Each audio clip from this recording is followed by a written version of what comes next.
اور اللہ کی ذات کے متعلق ایسی بےہودہ اور بےتکی باتیں ڈائریکٹ اس سے مخاطب کر کے کی جا رہی ہیں کہ اللہ کی پناہ۔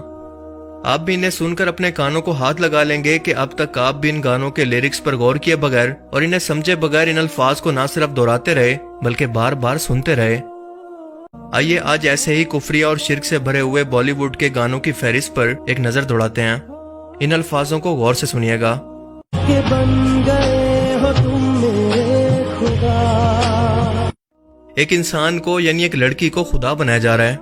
کیا لاجک ہے اس بات کی سوائے اس کے کہ برین واش کر کے اللہ کی ذات کے بارے میں ایک انسان کو، خاص طور پر مسلمان کو گمراہ کیا جائے کہ اللہ کی ذات بھی ہماری طرح ہی ایک انسان ہی ہے، اس میں اور کچھ بھی خاص نہیں۔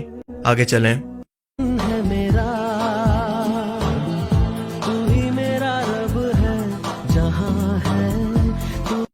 اس گانے کے اندر یہ لڑکی کو اپنا رب کہہ رہا ہے اور ساتھ ساتھ اپنا دنیا و جہان بھی، یعنی وہی کفری الفاظ ایک بار پھر سے نئے گانے کے اندر صرف خدا کو رب سے بدل کر ایک بار پھر سے دہرائے گئے ہیں۔ میں ٹکرایا رب سے تیری چاہ میں، یعنی میں نے اللہ سے تیری محبت کے اندر ٹکر لے لی، اس سے جنگ کی۔ اللہ سے جنگ، وہ بھی ایک لڑکی کی خاطر۔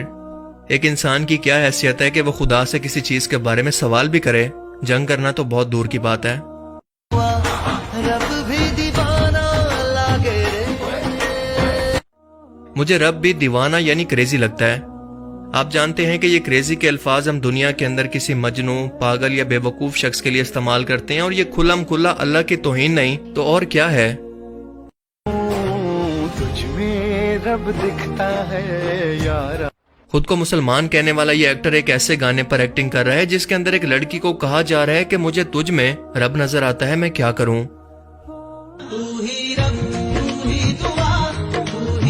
تو ہی رب تو ہی دعا۔ اس گانے کے اندر رب کہنے سے بھی بڑھ کر بات بہت آگے پہنچ گئی ہے، اور یہ مشہور پاکستانی مسلم سنگر راحت فتح علی خان کے الفاظ ہیں، کسی ہندو سنگر کے نہیں۔ افسوس، صد افسوس۔ اب چلیں ذرا مزید ایکسٹریم لیول پر چلتے ہیں۔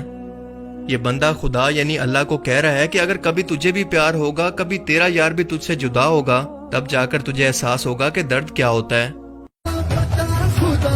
کبھی تجھے بھی تو پیار ہوگا، خدا جانے کا تو فاصلوں کا ہے یہ درد کیا۔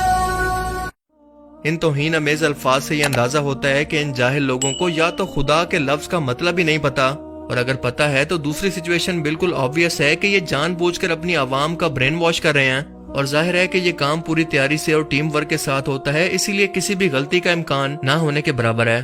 تو اس کا مطلب بالکل واضح ہے کہ یہ سب کچھ جان بوجھ کر اور سوچ سمجھ کر پلان کے تحت ہو رہا ہے، کیونکہ یہ ایک بار نہیں، دو بار نہیں، مسلسل ایسا ہی کر رہے ہیں، کیونکہ غلطی تو ایک یا دو بار ہوتی ہے، لیکن اس عمل کو بار بار دہرانا اس بات کا ثبوت ہے کہ یہ غلطی نہیں ہے۔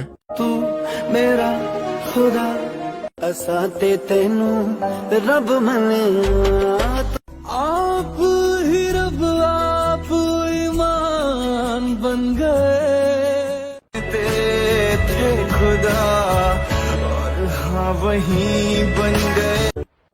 اللہ کی تو صفت یہی ہے کہ اس کی کوئی اولاد نہیں، اس کا انسانوں کی طرح کوئی جسم نہیں، اسے موت، درد اور تکلیف جیسا کچھ بھی محسوس نہیں ہوتا، کیونکہ یہ سب کی سب اس کی کریشن ہے جو اس کی ماتحت اور غلام ہے۔ یہ سب تکلیفیں انسان کے مادی جسم کو محسوس ہوتی ہیں، اللہ کی ذات کے سامنے ان سب کا کوئی وجود نہیں۔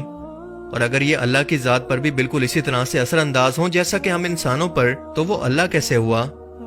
اگر یہ چیز شرک نہیں ہے تو شرک اور کہتے کسے ہیں؟ بالکل وہی الفاظ بار بار ہر گانا بدل کر آپ کو سننے کو ملتے رہیں گے۔ اب جو گانا میں آپ کو سنوا رہا ہوں وہ اللہ کی توہین سے بھی ایک سٹیپ مزید آگے نکل گیا ہے، کیونکہ یہ شخص کہہ رہا ہے کہ میرے محبوب یعنی ایک لڑکی، تمہارا چہرہ رب سے بھی زیادہ پیارا ہے۔ استغفر اللہ۔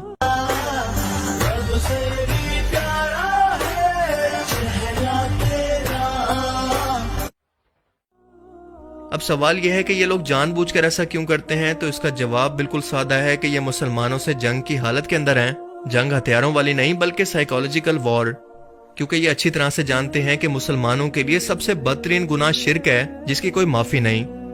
اور آج کا انسان بھی اتنا کم عقل ہے کہ بنا کچھ سوچے اور سمجھے بغیر ان گانوں کو سنتا بھی ہے اور گنگناتا بھی ہے۔ خاص طور پر آج کے مسلمان اس بارے میں غور و فکر کرتے ہی نہیں ہیں۔